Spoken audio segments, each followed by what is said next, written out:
Edge designations, CFA Level 1, pre-reading economics, learning module 3, aggregate output prices and economic growth. This is the third economics module belonging to the pre-reading section out of a total of 7, entitled Aggregate Output Prices and Economic Growth. As per usual, we reproduce the learning outcome statements for the particular module over here for you then on the very front page. We continue onwards, or we start off, I suppose. Not a crazy learning module, in fact a very enjoyable one, as most of them hopefully have been and will continue to be. Aggregate output prices and economic growth. And we start off with some very familiar economic concepts.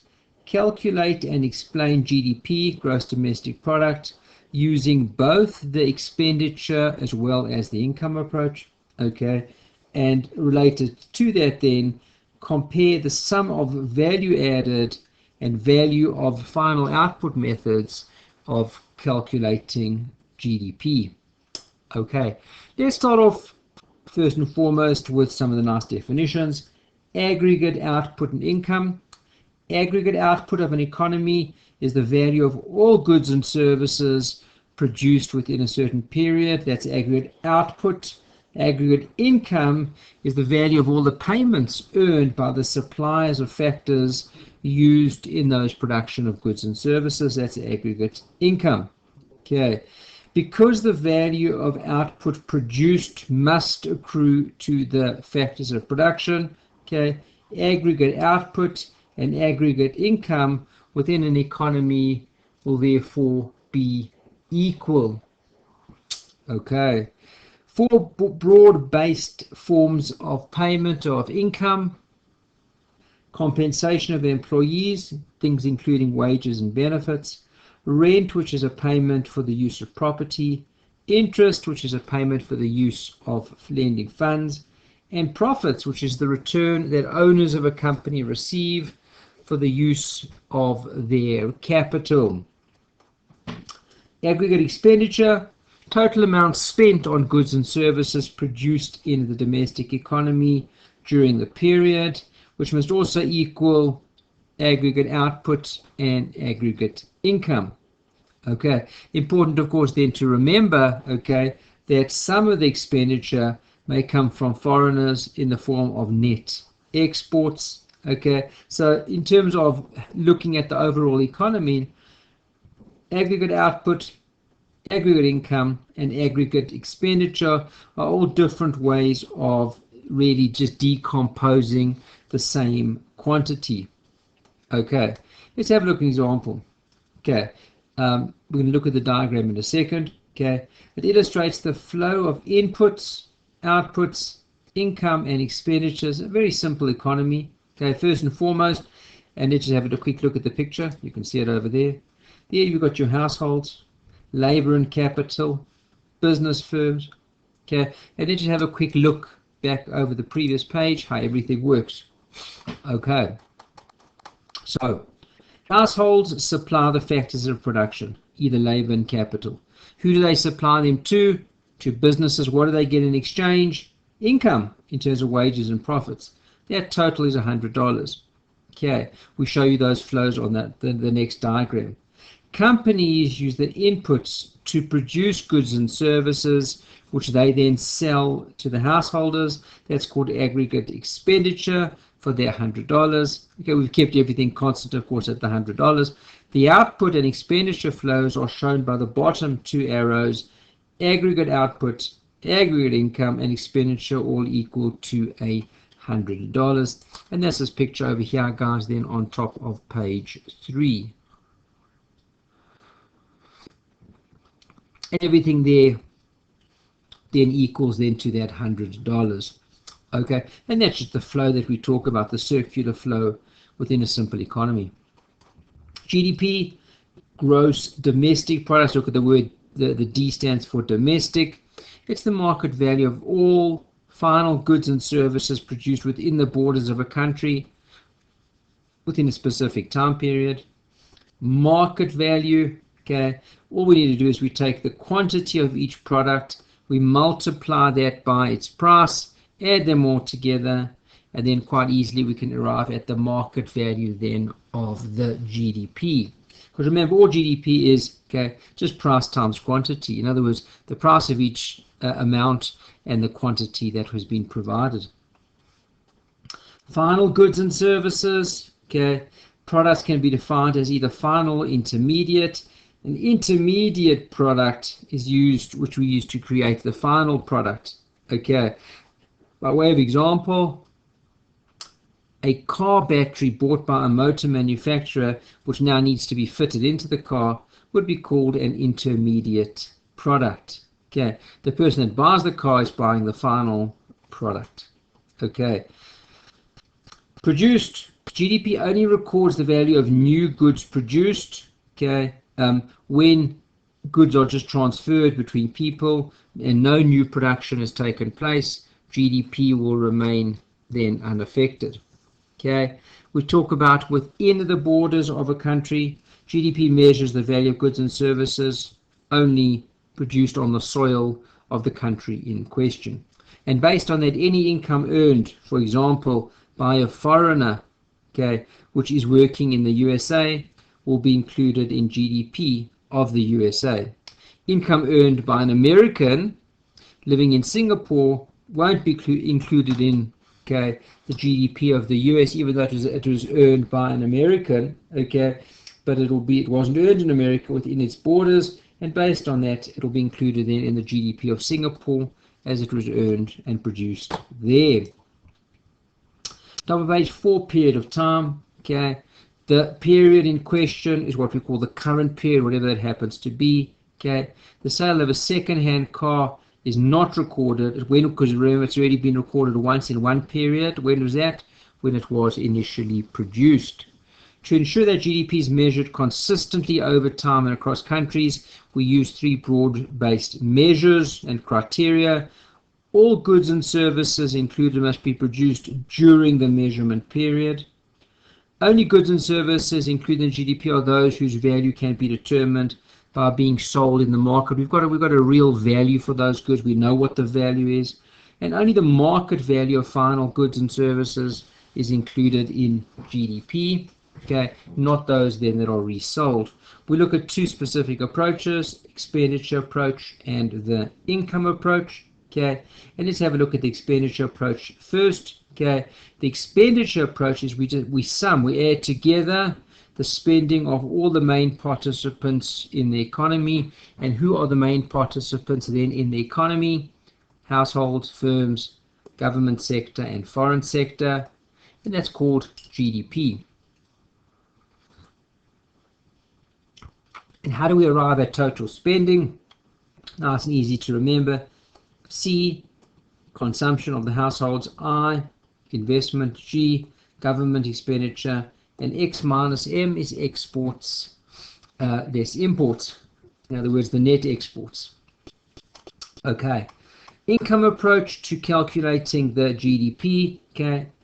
Inputs are required to create GDP. Now those inputs, those are the ones that are going to be creating the GDP, are called factors of production, include the use of natural resources, labor, capital, investment capital, etc.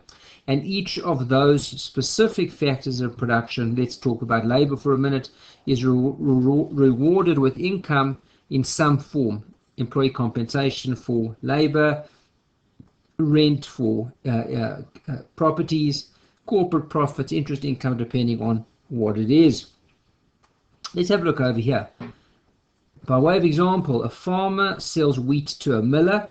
The miller grinds the wheat into flour, sells it to a baker who makes bread and sells it to a retailer. The retailer sells the bread to a customer. The wheat and the flour are both what we call intermediate goods in our example because they are used as inputs to making the bread. And being inputs or intermediates, they are not counted in GDP. Let's just say for the purposes of GDP, the final product sells for €1, which includes the value added by the bread retailer because he was the final distributor then of the bread. Okay, what if the baker sold directly to the public? Okay, and for 75 euro in cents. Okay, well that's what then we would include then in the GDP. So can you see how it'll change depending on the process? Okay, and you can see over here in our specific picture receipts at each stage. There is the final euro that's been received, but you can see, okay, how yes, value has been added at each and every stage, but the value of the final output is the €1. Okay, if we had to add together the incomes earned by the various factors of production, okay, so you've got your value added by the farmer, value added by the miller, he added a little bit more, the baker and the retailer, okay, there we go. Okay, and those are the various additions then, and it will give you the total amount of value added. Okay, adding together the incomes earned by the factors of production will give you gross national income, okay, which then we can use to calculate. From that point we can calculate the GDP by making a few adjustments. Okay, the resource cost income approach is calculated as follows: GNI, okay, gross national income, plus indirect business taxes plus depreciation is equal to the GNP. GNP, and if I added income of the foreigners as well, earned on our own soil, that'll equal to GDP. Okay, let's make a quick distinction there between GDP, gross domestic product, and GNP, the gross national product, because remembering, guys, that gross national product is another way, yes, that we can use, another method that we have to measure economic performance. Okay, GNP is the total market value of final goods and services produced by who?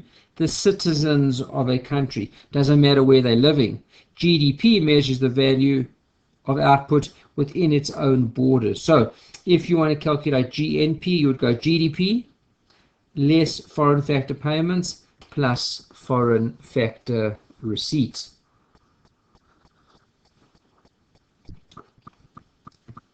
We continue onwards, compare nominal and real GDP and calculate and interpret the GDP deflator. Okay, what's the difference in real and nominal? Real always takes into account the effect of inflation. Okay, and let's have a look over there. Okay, top of page 6. When measuring the GDP, two types of prices we could use: current prices, that's called nominal, and constant prices, if we take out the impacts of inflation, that would be called real GDP.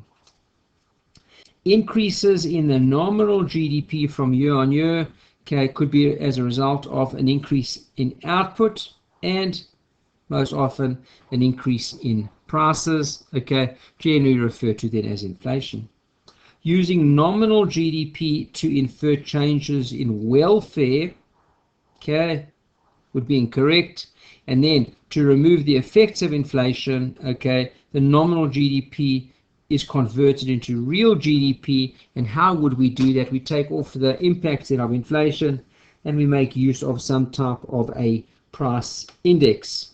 Okay, nominal and real GDP can be expressed. There we go. Nominal GDP is equal to just whatever the prices are in the period times the quantity. Okay, real GDP is equal to PB. So quantity we keep constant. Can you see in both nominal and real we keep quantity the same in that particular year, but for nominal I use the price in the actual year. For real I use the price in a base year. Everybody comfortable with that?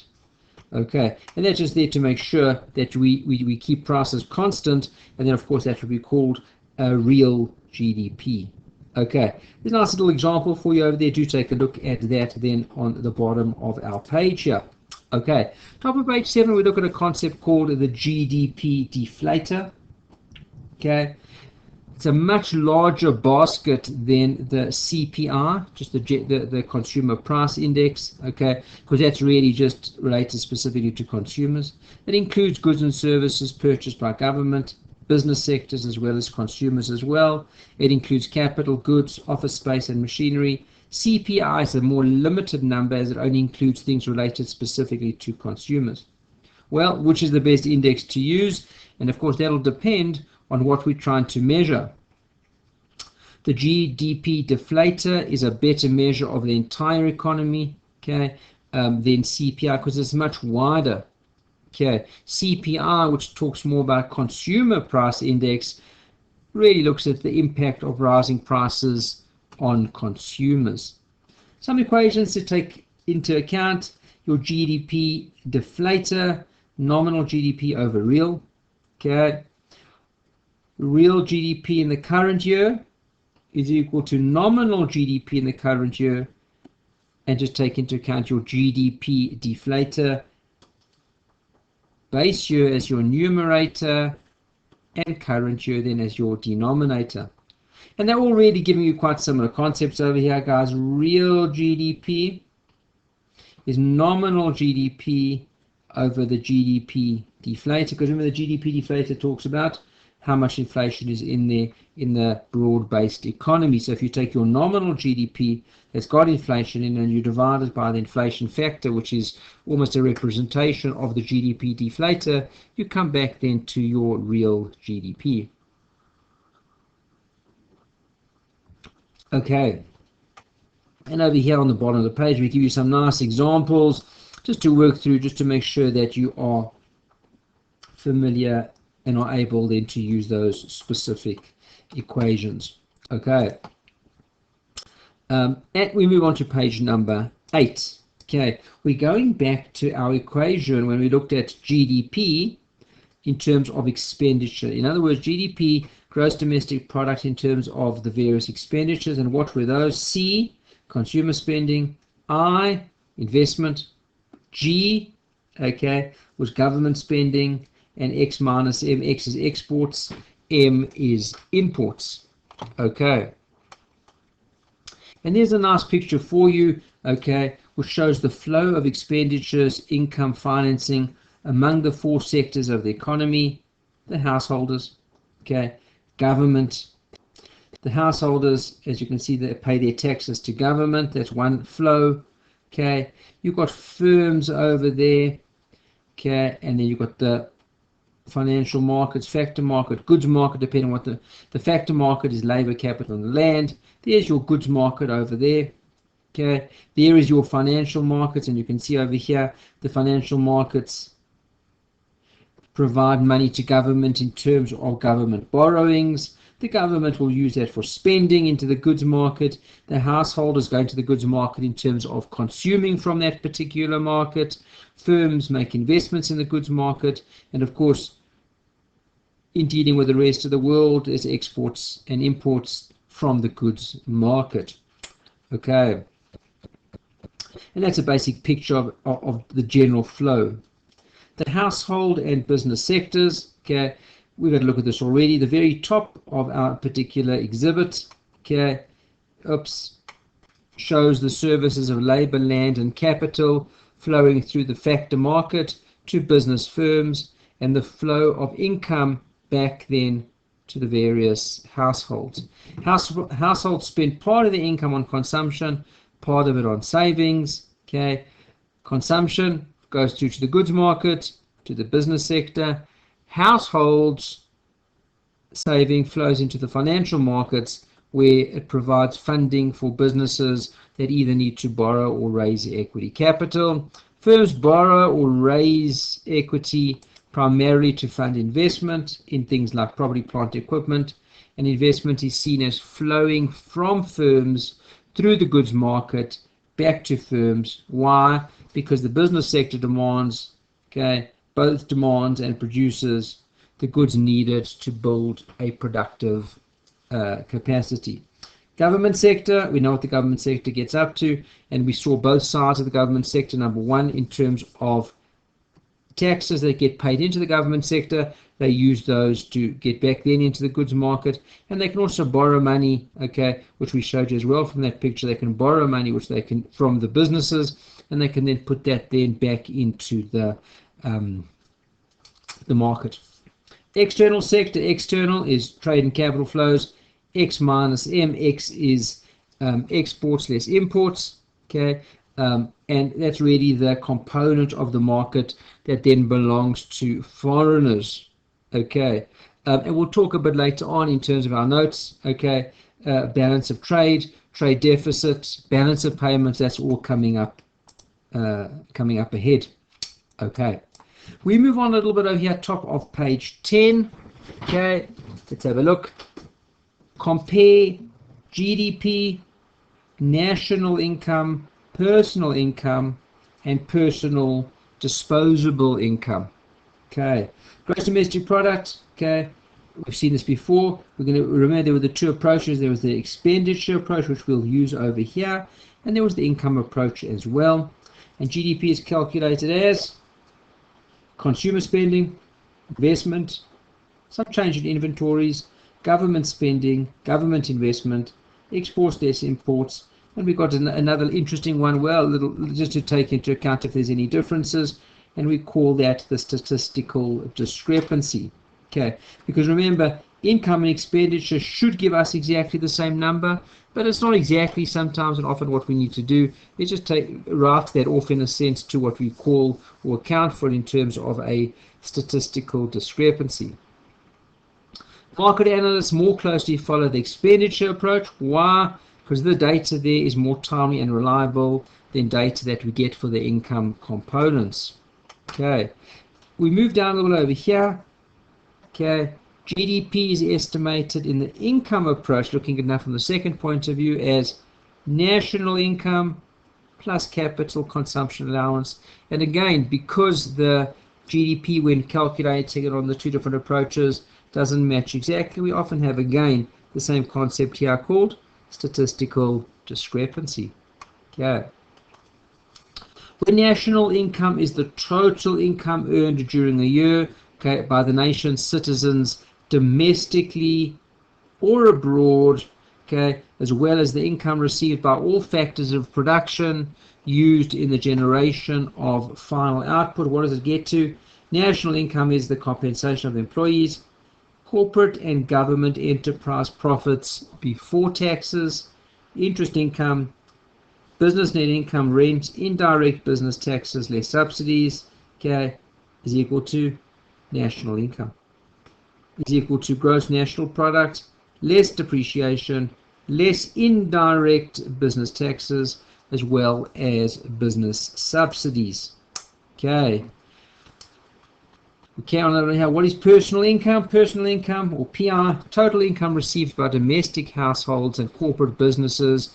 And what do they do with that money? Spend, save, and pay personal income taxes. So, personal income is equal to national income, less indirect business taxes, less corporate income taxes, less undistributed corporate profits, plus transfer payments. Okay. What about, we move on a little bit over here, the definitions, there are quite a few, guys. Okay, personal disposable income. Okay, and remember, we see how what word I've changed over here, disposable. What is disposable? After you've paid your personal taxes. Okay, household savings. Okay, that's equal to personal disposable income, less what? Less what you consume, consumption expenditures, interest paid by consumers to business, and any other personal transfer payments to foreigners. Okay, that's what you, once you've done all that spending and you've paid your taxes from your personal disposable income, okay, the rest is household savings. The link between output and income, okay, output should be equal or is equal to income. Okay, when we look at both methods that we use to calculate GDP, you can see the link between output and income. Okay, so if you now want to increase your standard of living or income, okay, you need to increase your productivity then, or your output. That's the only way that you could do that, being that the two approaches then are equal. Okay, we continue on the next two learning outcome statements. Explain the fundamental relationship among saving, investment, fiscal balance, and trade balance. okay, and explain how the aggregate demand curve is generated. Okay, as we always say, no good economics class would be complete if we didn't include some kind of aggregate demand, aggregate supply, or curves of those natures. Okay, here we go.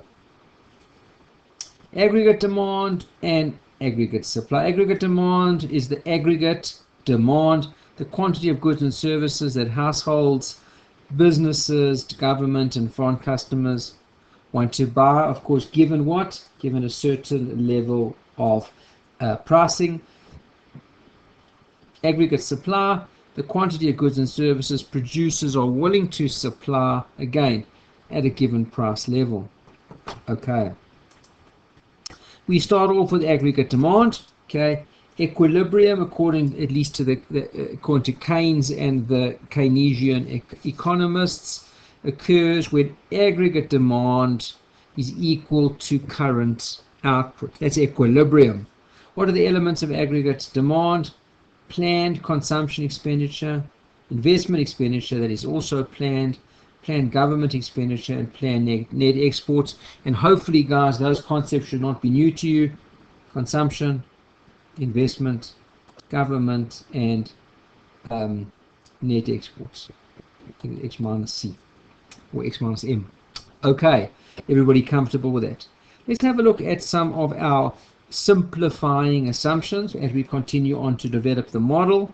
Okay, we make three simplifying, as we normally do in economics, and unfortunately not so realistic assumptions. Okay, there's specific full employment at output level.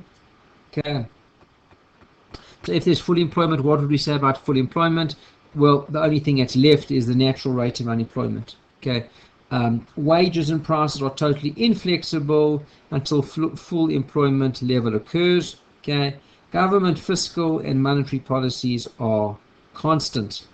Okay, the aggregate demand curve represents combinations of income and price level when we satisfy two conditions.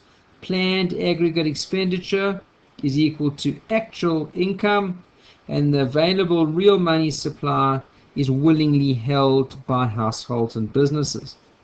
The first condition, okay, of equality of planned expenditures and output is what we call the IS curve. Okay, we'll talk about that in a minute. And the second condition, which is equilibrium in the money market, okay, in other words, that the real money supply is willingly held by householders and businesses, is called the LM curve. When we put them together, we get the aggregate demand curve. Let's start off first and foremost, okay, with the IS curve. Okay, let's see what's in here. Remember, we've got our four sources as usual. Hopefully this is becoming a little bit more regular. The four sources we've spoken about constantly over here, guys. C, household consumption. 2, investments. 3, government spending. And 4, net exports. There we go. It's X minus M. Okay, good. We look over here, and we've got AE is equal to C, R plus G, okay, and net exports there as well.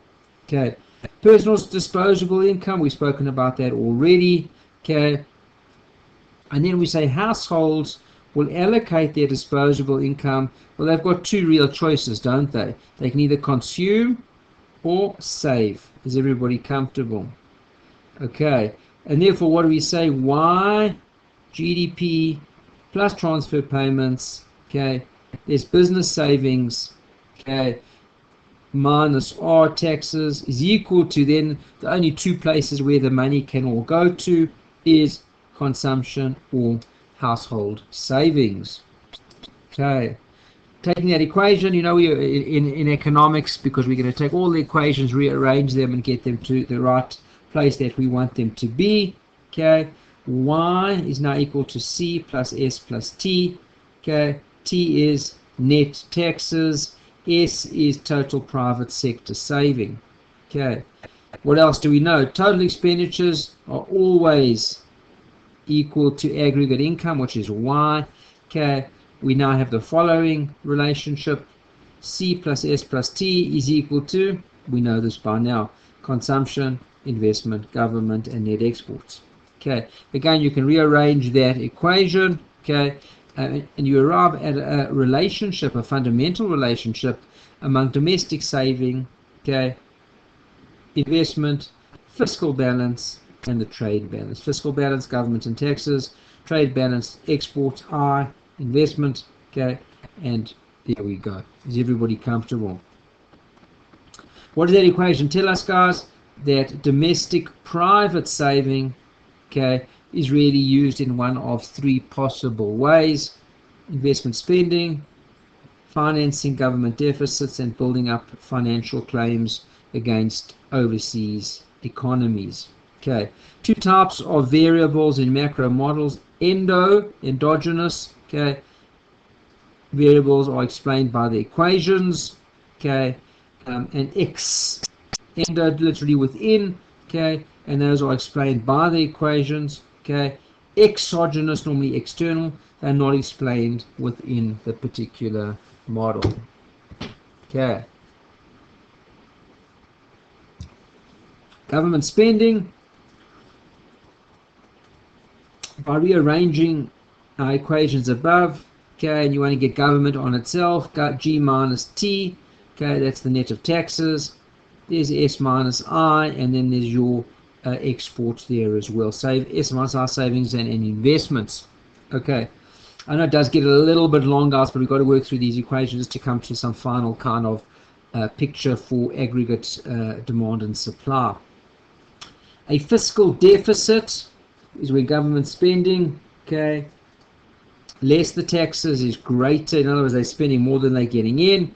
Okay, tells us that the private sector must save more than it invests then, okay, or the country must then decide to run on a trade deficit. Okay, many government spending decisions are insensitive to the current level of economic activity, interest rates, current exchange rates, and other factors. Okay, economists often treat the level of spending on goods and services as exogenous. Okay, you know, remember we spoke about exogenous. These are variables not explained then by the model, okay, which means that the adjustments required to maintain the balance among spending, income, and output have to come then from the private sector. Okay. Tax policy is also viewed as an exogenous tool. Okay. However, the actual amount of net taxes collected, okay, is very closely linked to the level of economic activities. Okay, most countries impose some type of tax, often called VAT, value-added tax. Okay, we carry on. Each of the factors makes net taxes rise and fall with aggregate income.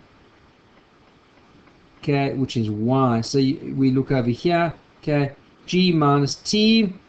Okay, that's the net government amount, is equal to G, which is the exogenous level of government expenditure, and TY, which is net taxes, which become an increasing function of aggregate income. As that increases, so too will taxes increase. The fiscal balance decreases as we can increase the income. Okay, which is often referred to as an automatic stabilizer because it mitigates the impacts in aggregate output. Consumptions, okay. Economists have found that the dominant determinant of consumption spending, what causes spending the most, that's disposable income. Okay, and expressing that as an equation, consumption, and there we go. There's my equation over there. Okay, dropping the technically correct but really a little bit insignificant adjustment for retained earnings and depreciation, we could say a function of GDP less taxes is really equal to C, okay, which is my consumption, CY, output less the taxes.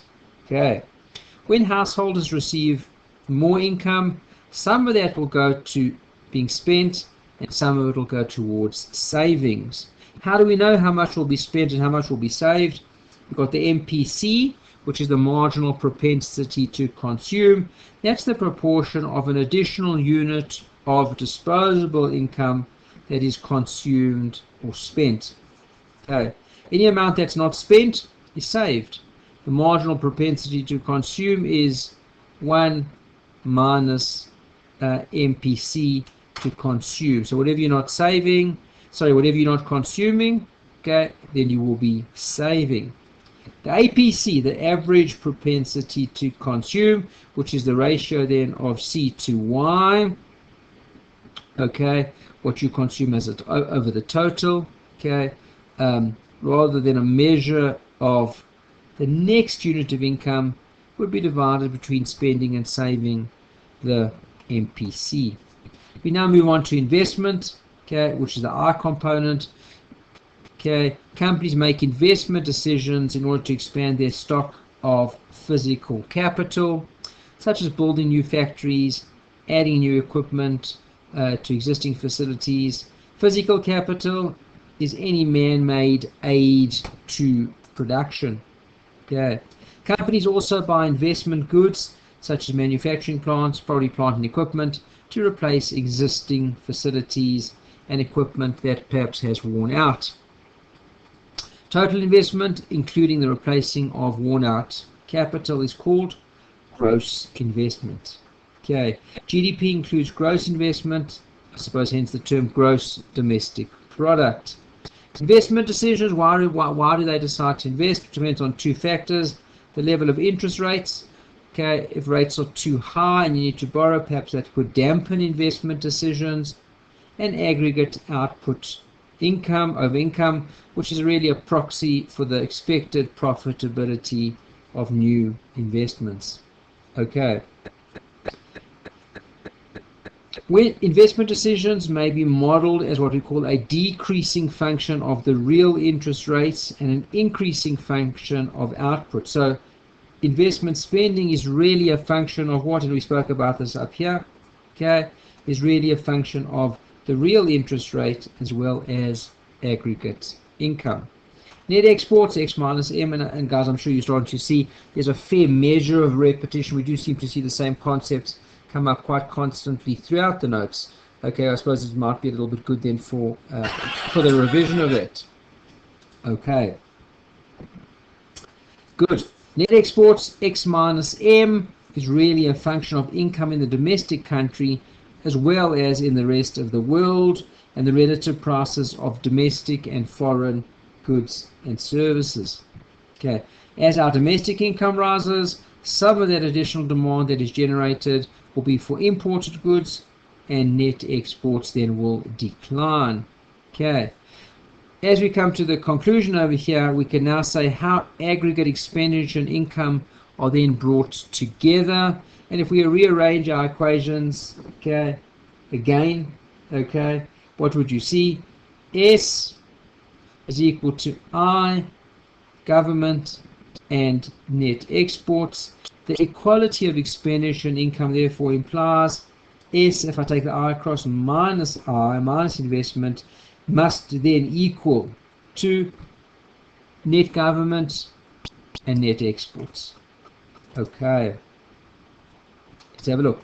And based on that, we know that both government's balances and the trade balance will decrease as income rises because of net taxes and imports. Okay, and based on that, the right-hand side of the equation will tend to go down then with income. Okay, this is shown by a downward sloping line in our diagram. There we go. There's G minus T, X minus M. And assuming that the direct effect of higher income on saving is larger than the impact of investment, well then yes, the left-hand side of the equation increases then as income rises, and we illustrate that by a solid upward sloping line, okay, for any given level of interest rates. Okay, there we go. The intersection of these two lines, these two curves, shows the level of income at which expenditure and income then are going to balance. At higher levels of income, the saving investment differential, S minus I, okay, will exceed fiscal and trade balances, fiscal G minus T, trade X minus M, and that will imply excess saving or insufficient spending. At lower levels of income, the saving investment differential is smaller than the combined fiscal and trade balances, okay, when there's not much income going on, implying that expenditure will exceed my income. And there's a lovely graph for you. Okay, what about the upward sloping line? This one over here. Okay, that reflects a lower real interest rate, okay, which lies obviously to the right of my solid line. Why? Because for any value of the S minus I, the higher level of investment, remember again guys, why would we invest more and more? Well, that's due to lower interest rates, but that will require a higher level of income to induce higher saving. With a lower real interest rate, okay, the curves then intersect at a higher level of income, okay. So now we are trying to seek equilibrium, okay, with income and expenditure. It entails an inverse relationship between income then and the interest rate, okay. After all of that, this relationship is called the IS curve, investment and savings curve, because remember these are the primary components that adjust to maintain the balance between expenditure and income. Okay, and there's top of page 17. There is your IS curve. Remembering again, guys, IS, I, and S. Okay, then my investment and my savings. Okay, and there's your interest rate over there. And what do we notice? Okay, as interest rates go down, okay, what happens? Okay, it's an inverse relationship. As they go down, my output, as shown there by Y, will tend then to increase because I can invest more and more due to my amounts then of lower rates, cheaper finance. Okay. Financial markets and the LM relation. Now we're going to talk about that. Now we've done the IS curve. I hope everybody has seen that. So the I and the S will generate the first part of the curve, first part of my aggregate demand, which is the IS curve. We now move on then to the LM curve, okay, and deriving the LM curve. The quantity theory of money gives us a straightforward connection among M, which is money supply, price level, and real income and expenditure. In other words, MV is equal to, okay, PY. What's PY? Price level, okay, and there is my income and expenditure. Okay, V is the velocity of money. Remember, we spoke about that previously. The velocity of money is the rate at which money circulates through the economy. Okay, and as it circulates more and more, it facilitates more and more expenditure based upon that. Okay, and based upon that, if velocity is assumed to be constant, okay, then the quantity theory of money equation will tell us that money supply determines the nominal value of output. So an increase in the money supply will therefore increase the nominal value of output. Okay, that alone is insufficient to tell us, okay, that increases would be split between the price and exactly how the split would be between price and quantity. The quantity theory of money, okay, can be rewritten as we always have seen in terms of supply and demand. Okay, there we go. M over P is M over P to the D. There's my demand function. Okay, when K is equal to 1 over V, okay, and reflects, there's my velocity by the way, okay, and reflects how much money people want to hold for every currency unit of real income. The demand for real money balances is assumed to depend inversely on interest rates. Okay, there we go. The demand for real money is an increasing function of real income and a decreasing function then of interest rates. The equilibrium condition, okay, is MP. Okay, if we're going to keep money supply constant, equals, it's a function then of what R being interest rates and Y real income. Over our page. Okay, top of page 18.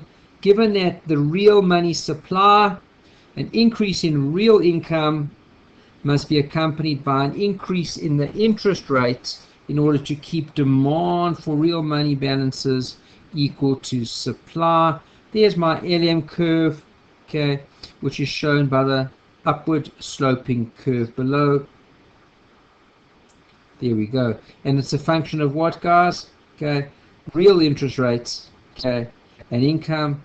They've also put in here what we've got, what we saw previously, the IS curve. Okay, so we managed to put everything in there in one nice picture.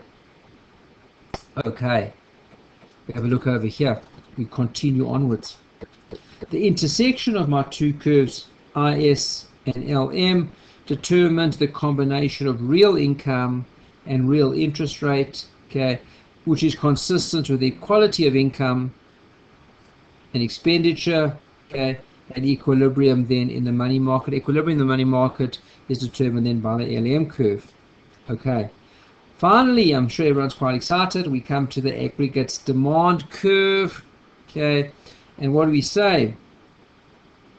If the nominal money supply M is held constant, a higher or lower real money supply, as denoted by MP, will arise because of changes in the lower price. If the price level goes down, the real money supply will increase, as shown in our diagram over there. Okay. On the reverse side, an increase in the price level would lead to or result in a decline in real income and an increase in real interest rates. The inverse relationship then between price levels and income is shown as the aggregate demand curve. And we know that it does sound a bit strange after all of that. That's exactly what we come to, and we've seen all of this before. This is not something that should be so completely new to us. In other words, because we dealt with this exclusively up until now.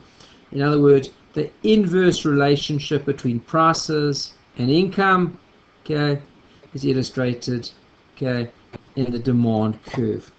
And there we go, top of page 19. Prices, income and output, and we know it is a downward sloping curve. As prices move downwards, what happens? Income and output will increase. Quantity will increase. Okay.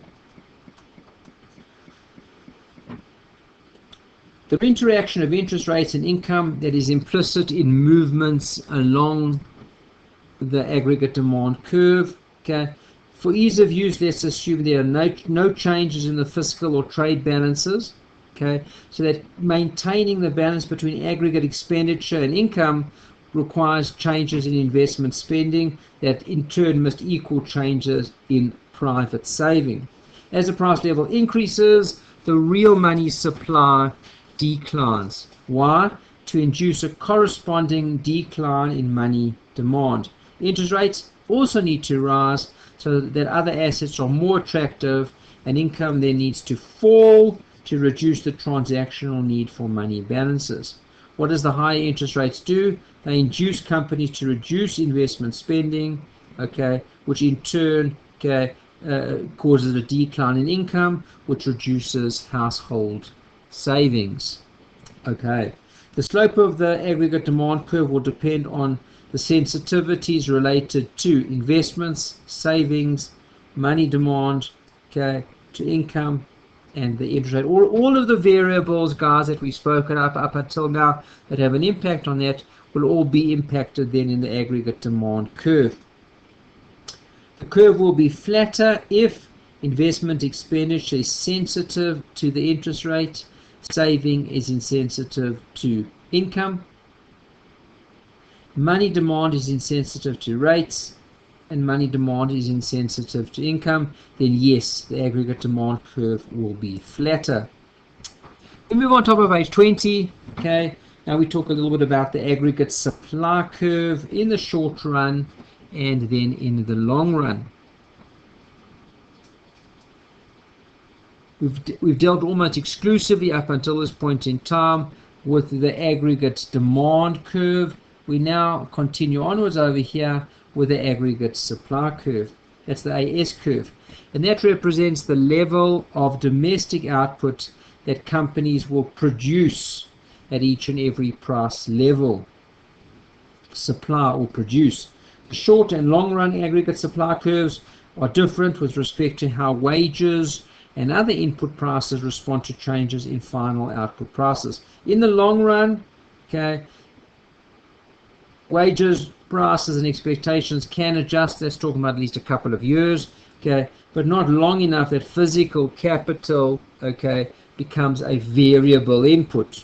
Okay, that's going to be, if you wanted that to happen, that would take many years. Capital and the available technology, okay, to use the capital remain fixed. In the very short run, perhaps let's just say a few months, even nothing much more than that, okay, a few months or quarters, okay, companies increase or decrease their output to some degree, okay, without changing prices, and that's shown below by the horizontal line, okay, which we call our very short run curve. You can see all of the definitions have to move around as we look at the various, okay, time periods. Okay, so we've got a long run, short run, very short run. Okay, there we go. There are your aggregate supply curves for you there. As you can see, look at the long run curve. The long run curve says that supply is not going to change much, at least not dependent on prices, but that's on a very longer term basis. The short run will move around again, yes, depending then on pricing. Okay, from the diagram above we can see that over longer periods the demand curve is upward sloping because more costs then become variable, and that's the short run curve. Okay, as price levels rise in the short term, most companies will therefore enjoy higher profit margin, and then as they enjoy the higher prices, they'll expand their production. That's in the short run. Okay, a reduction in the price level will squeeze profit margins, and the companies then will reduce their production. Over time, wages and other input prices will catch up, and the prices of final goods and services, okay, and wages and prices that are inflexible or slow to adjust, okay, will do so then over the long run. Okay. Top of page 21. Over the long run, when aggregate price levels changes, wages and other input prices change proportionally, such that the higher aggregate price level has got little impact then on aggregate supply, and that's what we saw, that the long run aggregate supply curve is in fact vertical. Nothing happens. Okay, the position of the long run curve is determined by the potential output of the economy, okay, which amount of output produced depends on the fixed amount of capital, labor, as well as available technology. And this is a classical model of aggregate supply expressed as, okay, F, okay, function of K, fixed amount of capital and labor supply. The long run equilibrium level of output is referred to as full employment, or what we call natural employment. Okay, at this level of output, the economy's resources are fully employed and labor is at its natural rate.